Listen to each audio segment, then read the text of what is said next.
કબરા મોગલધામની ગાદી માટે હતું મોટું ષડયંત્ર। બાપુ વિરુદ્ધ ષડયંત્ર રચીને તેને હટાવવા માંગતા હતા અને બનવા માંગતા હતા ત્યાંના ગાદીપતિ।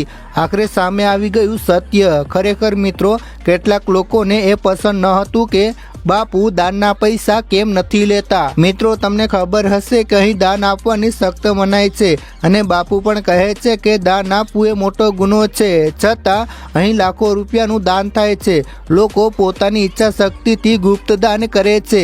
અહીંની આવક જોઈને કેટલાક લોકો બાપુને ગાદીએથી હટાવીને પોતે બેસવા માંગતા હતા। એવા રહસ્યો પણ સામે આવી રહ્યા છે।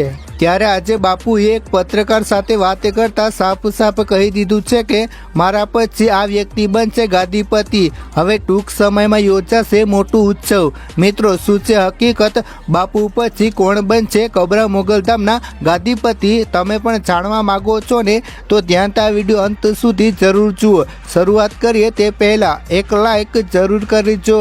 કબરાઓમાં મોગલનું ધામ છે અને અહીંના મહંત તરીકે ઋષિ ચારણ બાપુ છેલ્લા ઘણા વર્ષોથી માતાજીની સેવા કરી રહ્યા છે। પરંતુ મિત્રો, અહીંનું સત્ય એ છે કે બાપુ આ ધામમાં એક પણ રૂપિયો લેતા નથી। કોઈ કદાચ રૂપિયાનો થેલો ભરીને આવે તો પણ તેઓ પાછા આપી દે છે। એટલે ઘણા લોકો એવું વિચારી રહ્યા હોય છે કે આ જગ્યા જો આપણા હાથમાં આવી જાય તો આપણે અહીંથી અનેક પૈસા બનાવી શકીએ છીએ।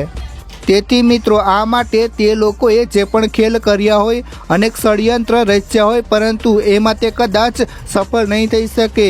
બાપુએ વધુમાં જણાવ્યું હતું કે આ લોકોએ અમુક પ્રકારનું દ્રવ્ય મારી દીકરીને પીવડાવીને તેના પર વશીકરણ કરવામાં આવ્યું હતું। મિત્રો, આ બધી ઘટનાઓથી તે અંદાજો લગાવી શકાય છે કે શું બાપુના શત્રુઓએ તેને ગાદીએથી હટાવવા માટે આવું કૃત્ય કર્યું હતું। પરંતુ મિત્રો, હવે એ તમામ લોકોને ચેતી જવું જરૂરી છે, કારણ કે હવે બાપુએ એકદમ સરળ ભાષામાં કહી દીધું છે કે અહીંના નવા વારસદાર બીજું કોઈ નહીં પરંતુ મારા પરિવારમાંથી જ હશે, અને એ પણ મારો દીકરો નાગાજણ। મિત્રો, હવે જરા વિચાર તો કરો કે કોઈ સંત પુરુષ જ્યારે માતાજીની સેવા કરતા હોય ત્યારે એમની જગ્યાઓને પડાવી લેવાના હેતુઓથી કોઈ ષડયંત્ર રચ્યું હોય, એ ખરેખર ગલત કહેવાય। પરંતુ બાપુએ કહી દીધું છે કે હવે આ જગ્યા મારા દીકરા જે ચલાવશે, એમાં બીજી કોઈ વાત નહીં આવે।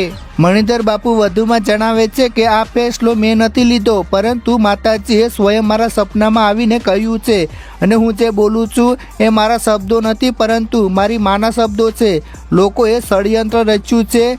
જે લોકો ગાદીની લાલચામાં છે તેને માતાજી ક્યારેય માફ નહીં કરે। મિત્રો, તમે આ બાબતે શું કહેવા માંગો છો? મણિધર બાપુ પછી કોને મળવી જોઈએ ગાદી? નીચે કમેન્ટ કરીને જરૂર જણાવજો, અને જેમ બને તેમ આ વિડીયો શેર કરો। ધન્યવાદ।